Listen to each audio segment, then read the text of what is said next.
Ito ang balita ngayon, trending at pinag-uusapan ngayon sa mundo ng social media. Ang di umano'y balitang kahit anong pilit niyong panggigipit sa mga Duterte ay sadyang tunay na mananaig pa rin ang kabutihan laban sa kasamaan. Tila nasampal ng kahihiyan at katotohanan ang mga loyalistang bulag pa rin sa katotohanan at ang gobyerno ngayon matapos tuluyan na nilagdaan at may matinding utos ang bagong presidente ng United States of America na si President Donald Trump ang bagong executive order na nagpapataw ng kaparusahan sa International Criminal Court o ICC. Gaano kaya ito katotoo mga kababayan? Ating alamin. Pero bago ang lahat, kung bago ka pa lamang sa aming channel, please huwag kalimutang mag-like, subscribe at i-click ang notification bell para mas maging updated ka pa lalo sa lahat pa ng bagong video na i-upload namin. At eto na nga mga kababayan, mukhang tuluyan nang nawasak ang mga plano ng gobyernong Ngagba at ni Marcos Jr. para sa mga Duterte, lalong-lalo na kay Vice President Sara Duterte dahil mismo ang ICC ay naparusahan na ng United States President na si Donald Trump at tila kumpirmadong pirmado pa. At ito pang magandang balita, banned na ang ICC sa anumang travel at naka-freeze na rin ang kanilang mga asset, kaya't mukhang hindi na ulit mapapakinabangan pa at magagamit pa ng gobyernong Ngagba ang ICC laban sa mga Duterte. At sa pagkakataong ito, tila panalo na di umano ang mga Duterte laban sa mga kasamaan. Hindi naman nakapagpigil ang magaling na political commentator na si Mr. Real Talker na magkomento sa usaping ito at tila sinampal ng katotohanan ng gobyerno Ngagba.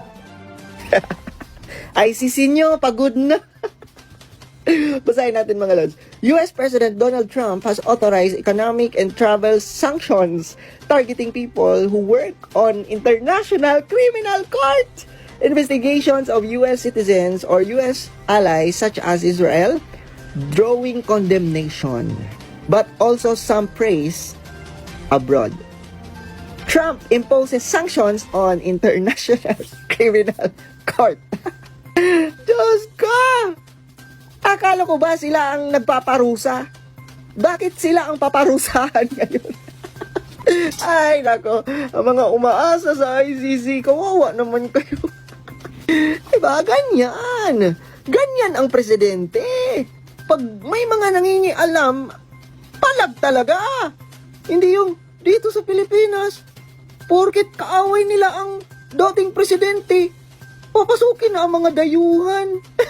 Papasukin na ang ICC. Alam niyo mga lords, yung Marcos administration ngayon, masyadong personal, masyadong pikon, tapos call a friend, kakapit sa ICC. Narito pa ang karagdagang balita at patunay na post ni facetalk.com sa kanyang FB page. Trump orders ICC travel ban, asset freeze. United States President Donald Trump lump sanction on the International Criminal Court ICC Thursday for illegitimate and baseless investigation targeting America and its ally Israel.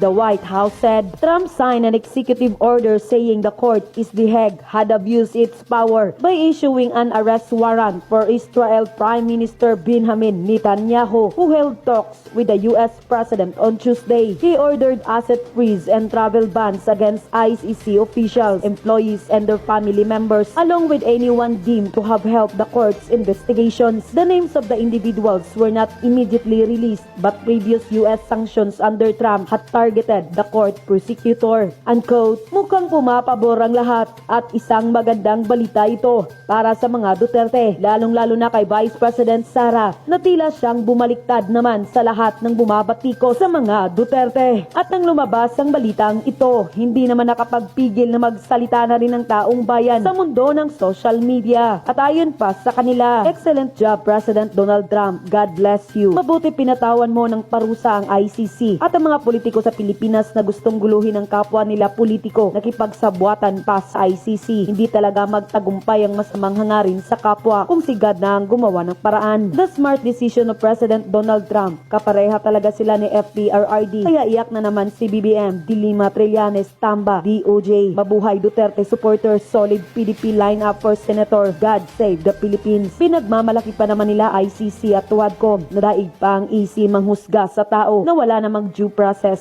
style ng kangaroo court. Kawawa ang tinatanong nila kapag di nila nagustuhan, sagot, kulong agad-agad. Grabe itong issue ng ICC na high blood ako. Nung kasagsagan ng pinapakalat nila Dilima, Percy, Trililing, lalo na nung nasa tuwadcom si Tatay Dig, ang sakit sa dibdib. Ngayon, namnamin nyo mga huwadcom, talagang marunong si Lord. Ayan ang paborito ng mga taong galit kay Tatay Digong. Sana matauhan na kayo at matigil na ang pananakot nyo na wala naman kayong angas ngayon. Basta mga taong walang gawang mabuti, karma ang ganti ng Panginoon.